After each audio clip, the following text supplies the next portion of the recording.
Studio.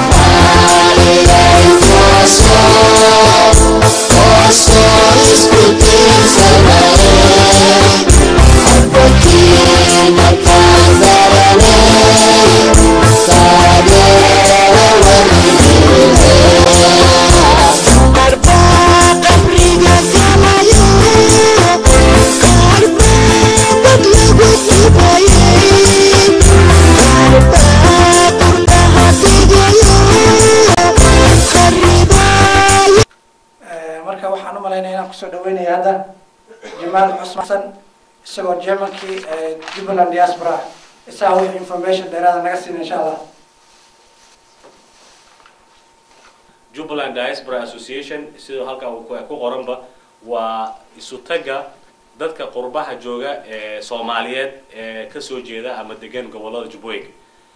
Gobolada Jubbooyinka bariyahan waxay iska noqdeen issue iska cusub laakiin gobolada Jubbooyinka waa gobollo dad Soomaali ay degan yihiin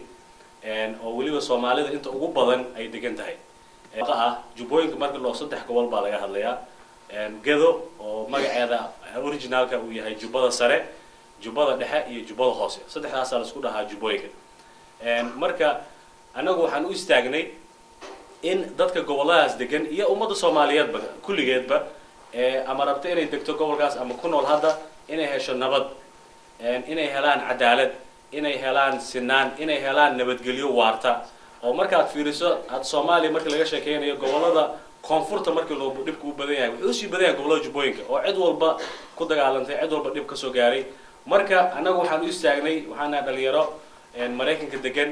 oo Mareykanka ku nooleed muddo aad u dheer oo danta kaliya aan leenahay waxa weeyaan dadkaas goboladaas degan oo qabiil kasta leh oo cid kasta leh oo magaca Soomaaliyeedna wata in ay ku noolaadaan nabadgelyo waarta ayna helaan xuquuqdooda iyaga oo isticmaalaya sharciga wadanka uu leeyahay ee ah constitutionka oo hadda uu madaxweynaha lagu doortay oo baarlamaanka lagu soo doortay in iyadoo la isticmaalayo constitutionkaas waxay xaq u leeyihiin inay helaan baan u taaganahay warabnaa in cid walba nagala shaqeyso. Dadka ku jira memberska hadda Jubaland Diaspora waa dad wadankan wax ku bartay ku dhashay ama u dhashay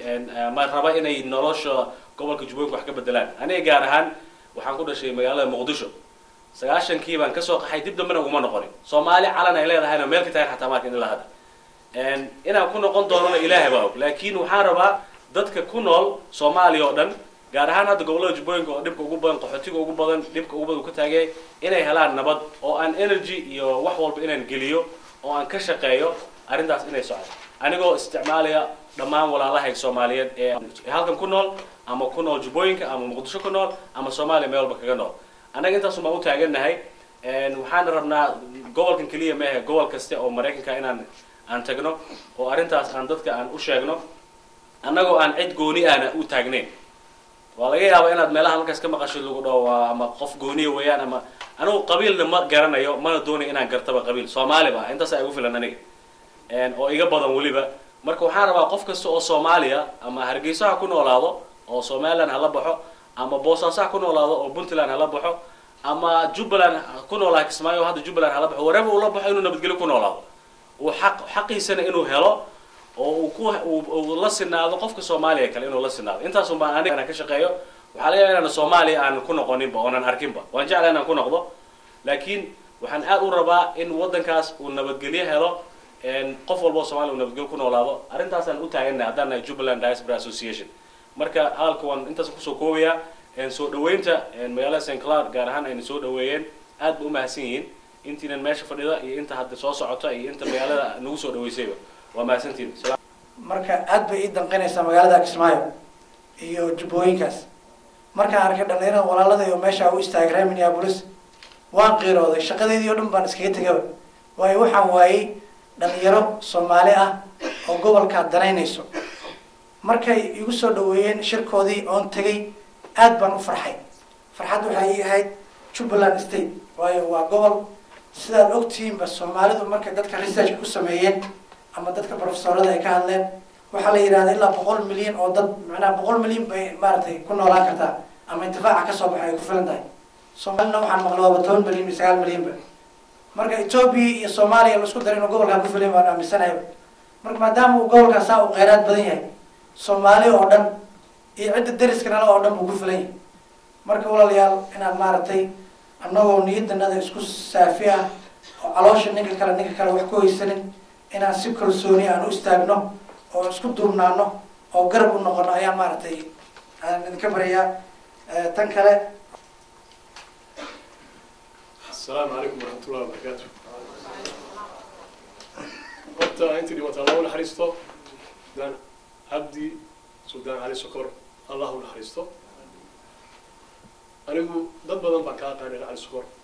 إنه يقفل إنه بكاقاني ما دام الديان كما كمدها مركا وحنقصو كوبايا الله حريصته قبل جسنا الله قلوجي. من طلبات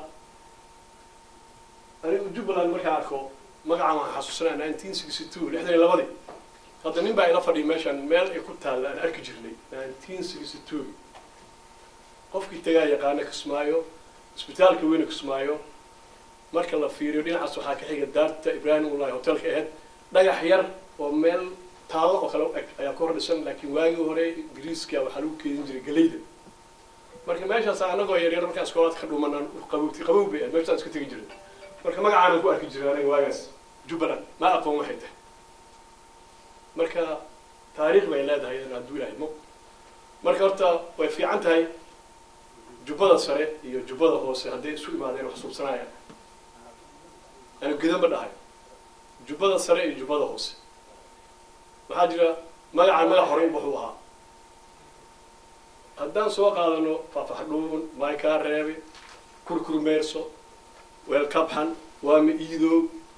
إلا مراراني أنتوا دحيس رجع يقانا وأقول كاسرت ماشي هذا اللي سكوا كان لقى شيء جاي واللي يجبلان وأنت كوبنته مركا محبا تبدو مجا عبدنا أيوه مركا ورا بنت راندي هاد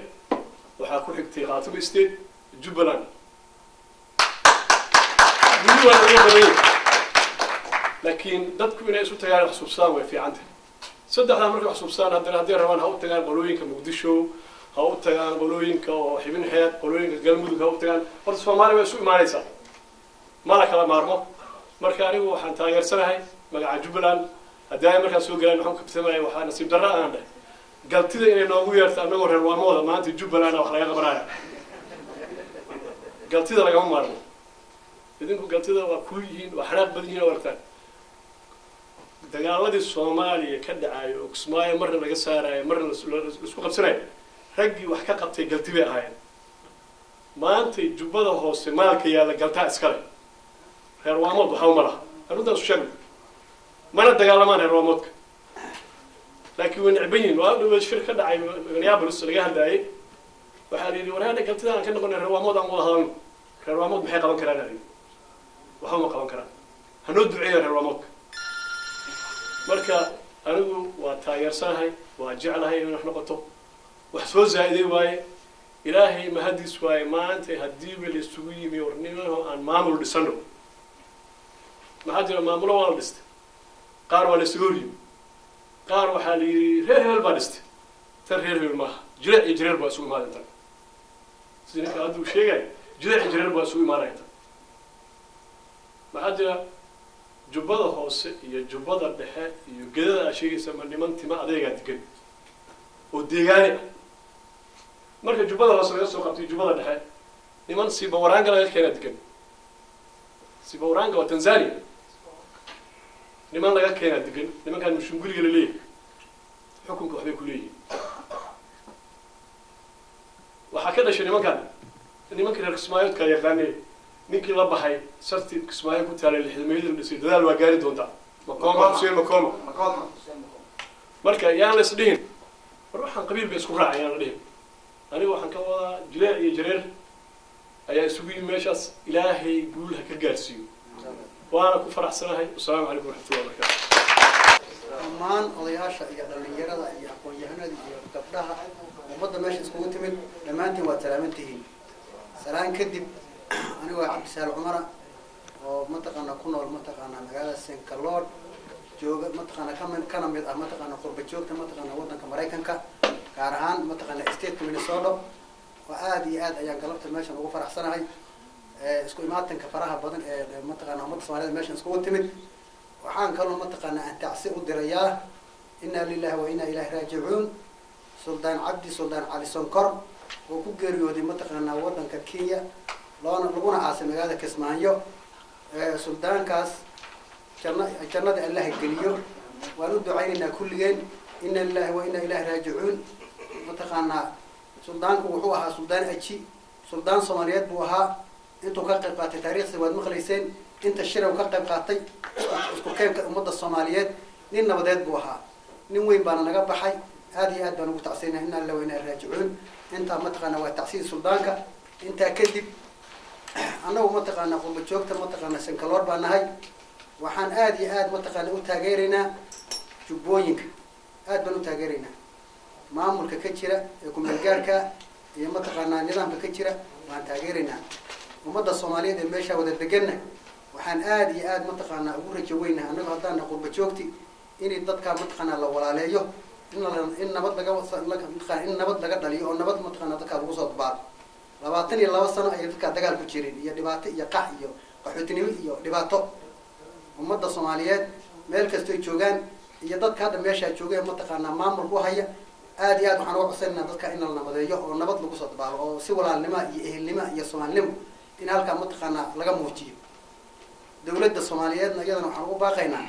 inay mataqaanaa dadka walaalaha meesha degan inay mataqaanaa wixii hawlahooda mataqaanaa iyagu ay qabsadaan inay ku taakiidaan oo ay mataqaanaa u fududeen wixii hawshooda day maamul lisan hayaan iyo hadday nidaam samaysan hayaan inay dawladda mataqaanaa dawladda hadda waa dawlad federaal dawladana waxaan ka codsanaynaa dadkaas inay mataqaanaa la walaaleeyo oo la isku soo jiido oo mataqaanaa la wanaajiyo oo mataqaanaa constitutionka iyo sharciga iyo dalka wixii u qoran in mataqaanaa lagu dhaqmo taasna halkaasaan mataqaanaa kaga baxayada salaamu calaykum waraxmatullahi wabarakaatu ajendaha kale oo ah jubbooyinka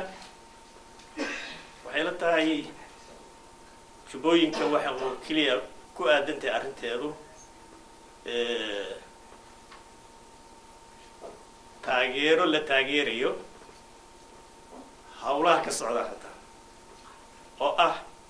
maamul u samaynta saddexdaa gobol ee dariska ama jiraanka oo markii ay tashadeen kadib go'aansaday inay samaystaan maamul ay u midaysan yihiin sidaad ogsoon tihiin dalkeenu maanta dawlad baa ka dhisan dawladdaana waa dawladda keliya oo 22 sano wixii dawlad oo ka dhismay oo ugu nasiib badan bay noqotay maxaa yeelay waa dawladda lagu dhisay dalka gudihiisa waa dawladda madaxweynaheedii lagu magacaabay dalka gudihiisa waa dawladda baarlamaankeeda lagu dhisay dalka gudihiisa waa dawladda maxaan dhahay ra'iisul wasaaraheeda lagu dhisay dalka gudihiisa wax walbaba dhismaheedii oo dhan min awal ilaa aakhir waa dawladda kaliya oo ku dhamaysatay dalka gudihiisa midda labaad way ka nasiib badan tahay kuwa hore waxay ka gudubtay oo ka guurtay wax la yiraahdo ku meel gaar waxay noqotay dawlad maxaan dhahay dhamaystiran waa adduunka oo dhan oo maanta u aqoonsaday sidaas daraadeed kulli dawlad baa ka jirta dalkii dawladdaasiitu markaa waxaan u malaynayaa 22 sano sida sheegay dawladda ugu nasiib badneed bay noqonaysaa marka dhinaca laga fiiriyo laakiin waxaa jira waxaan dawladda aan dhihi lahayn oo ku codsan lahayn in sharciga ay ku imaatay iyadu oo ah sharciga maanta dalka u yaala ku socoto oo aysan ka leexanin oo ah sharciga federalism taa marka la helo oo ay ku socoto sharciga asaga ah shacbigana wuxuu ku qasban yahay inuu u hoggaansamo xushmeeyo la shaqeeyo uu dawladdiisii u jeclaado dawladnimadu sidaasay laakiin waxaa la yidhi haddii aad aragto arrin isqaban la ama qalab la isgelinayo oo la isku rakibay ha noqoto ama xaajo lagu hayo meel oo isqaban la haddaad aragto ama xubin ay lahayd baa laga saaray ama mid aan lahayn baa la gelinaya ma ogtahay laakiin bool walba haddii la geliyo maxaan dhaha kii laha arrintu waa isqabanaysaa dawladdu iyo shacbiguna waa sidaas oo kaleeto dawladdu haddii ay qaabka iyadu ku imaatay ay kaga dhabayso ay ku socoto dadkeeda ku hoggaamiso shacbigu wuu ku raacayaa laakiin shacbigu hadduu arko inay dawladdii ay ka leexanayso shacbiguna dib uu guranaya taasi ayna u dhicin marka waxaan leeyahay dawladdu xasan sheekh maxamed uu madaxweynaha u yahay federaalka lagu soo dhisay ummadda wuxuu ogol yahay 2 gobol iyo wixii ka badanba haddii ay uga heshiiyaan way is afkartaan waddanada ka tashadaan inay samaysan karaan maamul taas marka dawladdu inay ku hogaamiso oo ogolaato u sharciyeyso kaalinteeda ka buuxiso bay ku leedahay ma aha in la yiraahdo midna adaa dhisanaysa midna anaa ku dhisay in la yiraahdo ma waxyaabaha keenaya khilaaf keenaya wey taas horta baaqaas dawladda dareensiinayna inuu jiro midda kale dad waxaa jira caraatama xafladaha iyo munaasabadaha iyo meelaha noocan oo kale marka la isku maarayo ama madaxweyne caaya ama qabiil caaya ama deegaan caaya baa jira moogtahay arrimaha waxaan dhihi lahaa horta waa in waxaan aysan dhicin oo laga waantoomo madaxweyne waa madaxweyne Soomaaliyeed deegaankuna waa deegaan Soomaaliyeed dadka ku noolna waa dad Soomaaliyeed weeye laakiin dad waaweyn oo odayaal waxaad arkaysaa oo faceena ama cid kastaba haato ama aqoonyahan sheeganaya ama oday sheeganaya oo intuu media soo istaago weeraraya ummad weeraraya waa khalad weeyaan way dhacday waa recording way duubantay wax walba laakiin inagu ma sameynayno maanta inagu Soomaaliman u yeeraynaa dawladdeena wixii ka khaldan ka saxaynaa shacbigeena u sheegaynaa dawladdoodii inay dawladdoodii tahay khaladka jirana waa sheegaynaa wey sidaas daraadeed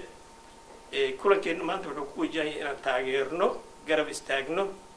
maamul u samaynta gobollada jubbooyinka iyo gedo maamulkaasoo lagu magacaabay Jubbaland State inaan garab istaagno wey ujeedada aan maanta meesha u imaanay wey soo sidaas maaha intaas waa maasantiin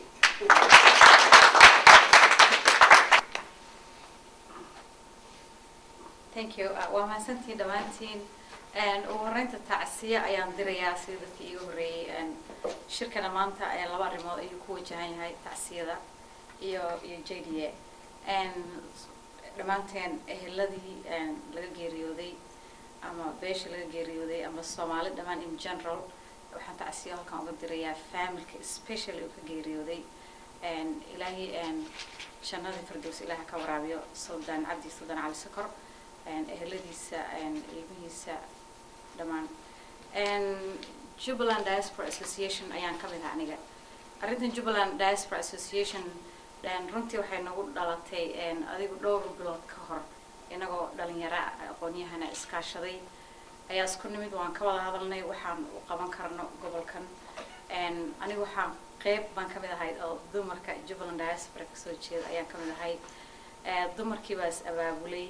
waanu sheekaysanay waxaan ka qaban karnay waxaan furanay account yar lacag yar baan iska aruurinay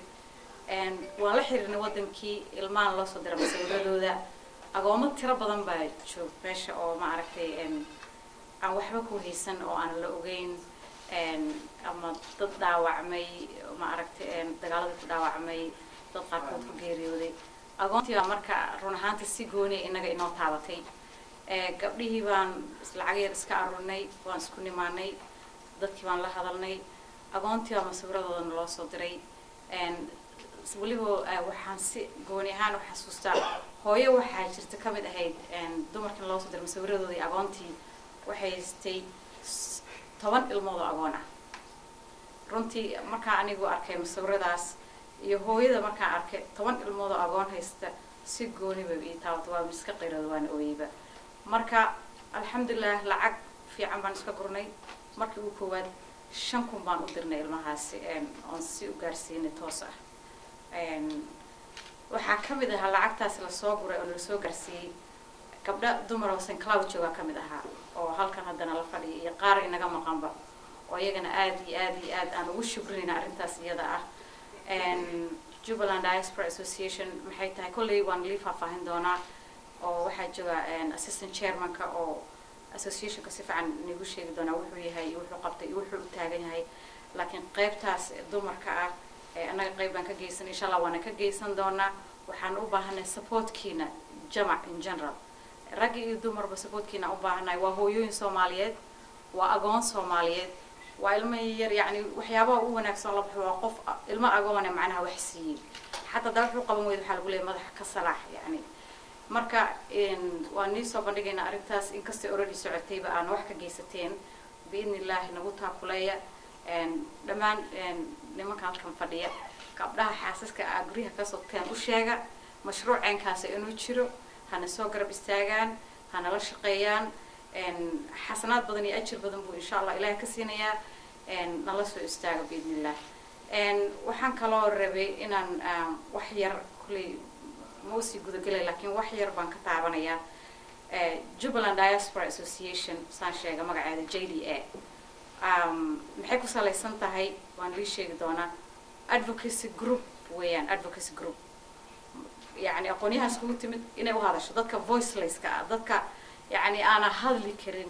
أو وحوي عن هذا القاضي وحوي كجيسن كرين أنا قربها تشوفنا يعني أقوليها وحبرتي inaanu voice u noqono oo u istaagno oo u hadalno oo media u istaagno agoontaasina wuxuu qabano hooyooyinkaas anigoo hooyanahay dumar baanahay dagaaladii sokeeye markay dhaceen waxa dhibaatooyinka badan soo gaaray waa hooyooyinka run ahaantii hooyooyinka caruurta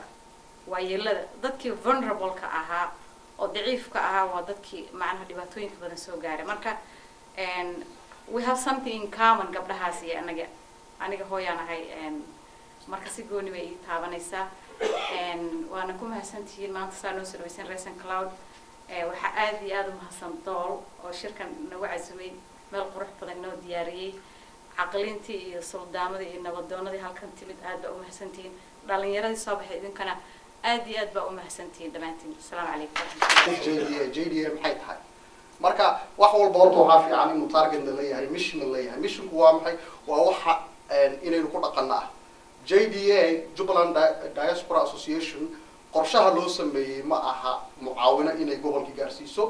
ma aha inay siyaasadda ku mashquulsho advocacy inay gobolka u hadli karto iyo qorshuhu simple and clear way waxaynu invite garanaynaa inuu soo dhaweynaynaa shakhsi alla shakhsigii danaynahay jubooyinka hadduu diidan yahay inay dhisanto iyo hadduu ogol yahay labadu waynu soo dhaweynaynaa waynu la fariisanaynaa waxaynu macnaha rabnaa in ruux walba maanta waxaan u malaynayaa dad Mareykanka joogta hal shay oo dadka Mareykanka u shaqeeya jira oo ah waa freedom of speech oo ah ruuxa inuu horta marka hore xor u yahay inuu jeesan karo araahdiisa haddii laakiin lagu cuburiyo oo lagu dhaho you cannot talk about this waa problem way marka freedom of speech baynu macnaha marka hore rabnaa in ruux walba uu exercise gareeyo whether you like it or not dadka qaar baan fikrad ka duwan bay wadan karaan but we are interested in la fariisano shakhsi walba oo dareenahay jubooyinka core values-ka waa waxyaalaha macnaha value ahaan shakhsiyad ahaan kow inaynu macnaha horta marka hore ku hanweynahay inaynu jubooyinka kasoo jeedno labo inaynu macnaha ruux walba ula dhaqano si ixtiraam leh professionalismna leh oonan macnaha ruuxii naga yara fikrad duwan ama wax inoogu dhaha inaynu ku boodin aynu soo ruux walba soo dhaweyno oo si wanaagsan oo fiican aynu ula dhaqmi karno goolkanagu waxaa weeye inaynu community-gu isku xirno inaynu kuwa qurbaha jooga kuwa jubbada jooga inaynu u noqono marka dadkii isku xirayay labo siyaasadihii gobolka aynu geyn karno finally especially dadka internetka isticmaala waxaynu sameynay website baynu sameynay jubalanddiaspora.com la yiraahdo haddaad hadda gasho website-ku sidaa ayuu u egyahay weli waa la dhistirno hooshiisa weli way socotaa waa meel aynu ugu talagalnay ninkii dareenaya jubooyinka inuu macaamilaad badan ka heli karo documentiyo ka heli karo research haddii macnaha uu jiro gobolka taariikhdiisii meesha aynu rabno hadduu ilaah yiraahdo inaynu gelino media aynu isticmaalayno kow maanta adduunka waxa aad loo isticmaalaa Facebook iyo Twitter anybody use Facebook okay Facebook waxaynu leenahay account baynu leenahay Facebook account-gana waxaa la yiraahdaa Jubaland Diaspora simple marka you can befriend them friend request oo diri kartaa and it's right there labo waxaa kale aynu leenahay discussion group oo Facebook ah waxaan malaynayaa markii sawirka la qaadayay wuxuu lahaa 1600 member ayaa so far معناها عصتي إني كم من نقدان Jubaland diaspora و very viral way aad ba macnaha u shidan yahay runta markaa idin sheego maalin walba macnaha waxaad arkaysaa ruux cusub ku post garanayo haddii ay tahay news haddii ay tahay macnaha warbixin haddii ay tahay sawiro all of them halkaas aad ka helaysaa email baynu leenahay if you like inaad macnaha regular updates aad hesho inaad JDA officialskeeda wax u sheegto waa jubalanddiaspora.com email accountgiisa Google discussion group ayaynu iyaduna sameynay Google discussion group waxaan ugu talagalnay maadaama Facebook uu yahay waxaan controlneen in kani uu yahay mid controlan oo sida documentyada kale tan aynu ku post gareyn karno okay why JDA marka maxaa JDA loo sameeyay maxaa loo kalifay in la sameeyo JDA waxaa loo sameeyay regionku gobolku maanta cod badan ma laha voice-kiisu waa maqan yahay runta markaan idin sheego so we decided inaynu anagu istaagno oo voice-kiisii kor u qaadi karno hadduu ilaah yidhaahdo labo wax badan dad badan oo macnaha arrintiisii in waxaad umalaysaa saa lagu kala yaro fog yahay qaarkood marka representation fiican ma laha dad u taagan Jubaland waxaynu marka raadinaynaa especially hadda maanta imaatinka naga sankalaab oo kale in macnaha idinkoo dhan taageeradiinana aan helno gaar ahaan dadka macnaha dhalinyarada aqoon-yahanada dadka wax bartay in ay JDA ay ka mid noqdaan wixii ay ka geysan karaan ama aqoontooda ha noqoto ay ka geystaan waa networking and empowering macnaha inaynu community networking yaa iskale marka waa usually dadku waxay markay wax maqlaan ama group la maqlo waxa yaa iskale reerka iskale yaa muxuu yahay waxan ownershipku cid iskale male shakhsi iskale JDA maanta ma laha inagoo dhan baa iskale idinkoo dhan baa iskale nin alla ninkii member ka mid noqda lacag lagama qaadayo JDA wax uu kala hanayaa fundingka sidee marka ilan wixii hadduu shaqaynayo wuxuu u baahan yahay qarash baa jira shirkan oo kale aynu qabanaynaa qarash baa maanta ku baxay meeshan baawurada so how do you fund see macnaha loo fund garanaya JDA basically grantina ma doonanayno oo state-ka intaynu warqado u qorno ma dhahayno hana la fund gareeyo qolooyin kaleeto gooni aynu uga raasayno ma laha waxaa fund garanaya innaga shakhsiyaadka naga dadka JDA qadiyadan macnaha meesha adag ka taagan ayaa ay u taallaa JDA haddii ay markaas sameynayso inay wax community u sheegto iyo hadday shir wacaysaba that's something specific ah oo inaga inoo yaalo wey cid lacag la siiya ma laha nobody gets paid I think all of us internet iyo waqtiga gelisay waqti badan baynu gelinay lacag badan baynu gelinay usually markana wax la sameynayo waad aragtay inta ay qaadanayso inaad ruuxi ka dhaadhiciso ruux lagu baygareeyo timekiisa ma jiro shaqada la qabanayo ee JDA haddaad maanta ka mid noqoto iyo haddaad so waa volunteer basis wax volunteer no special group macnaha cid gooni ah ama shakhsi ah oo aynu maanta arrintiisi kor u qaadayno ma jirto aanan ka ahayn Jubaland oo dhan that's it waa iga dhawaatay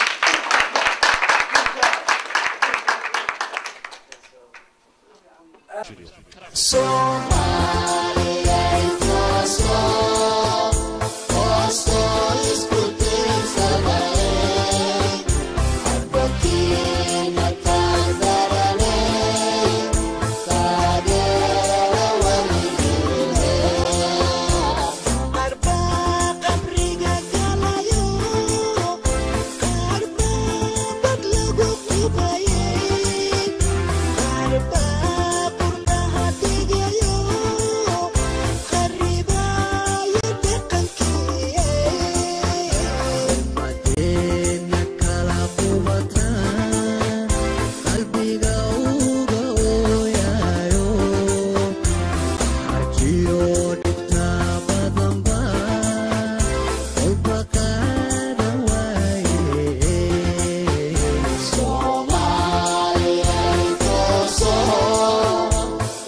sunshine.